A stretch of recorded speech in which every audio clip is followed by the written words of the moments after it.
God's peace be with you. We are called to be united in order to do the work of the kingdom. This is a basic premise, because as Jesus says, every kingdom divided against itself will be laid waste, and house will fall against house. If a community or parish or church is not united in heart and mind and vision, then its members will end up fighting among themselves. Then they cannot overcome the enemy, but rather they will be overcome by the enemy. What indeed do we see in Christian communities and even the church today? First, infidelity. People are unfaithful to their commitments, to their covenant, to the vision of the community, to the life and good order of the body, to participation in crucial activities, to loyalty to one another. Second, hardness of heart. As we read in Jeremiah 7 verse 24, they walked in the stubbornness of their evil hearts and turned their backs, not their faces, to me. Though people might still go through the motions of facing the Lord in worship, in prayer, at Mass, they actually live their own lives according to their own desires. They no longer walk the Lord's path. They have in effect turned away from Him.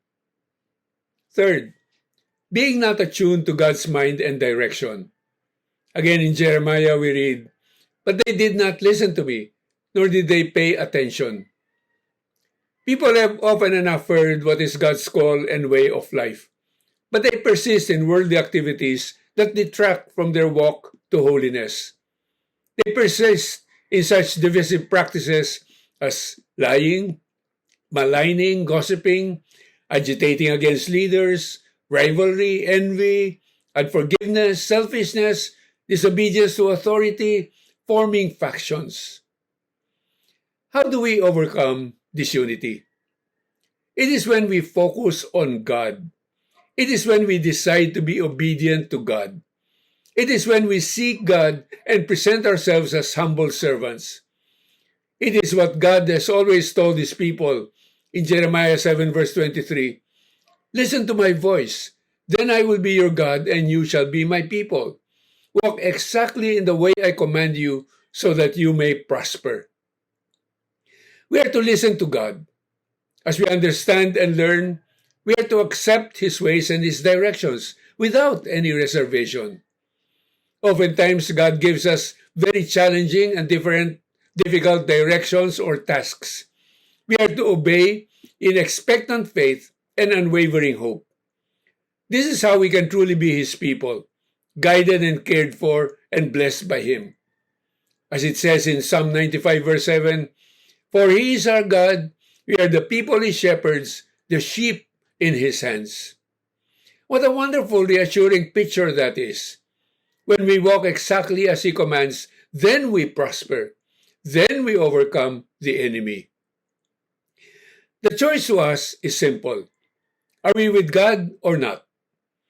Now, it cannot be that we say, yes, we are with God, but no, we do not walk exactly as He commands.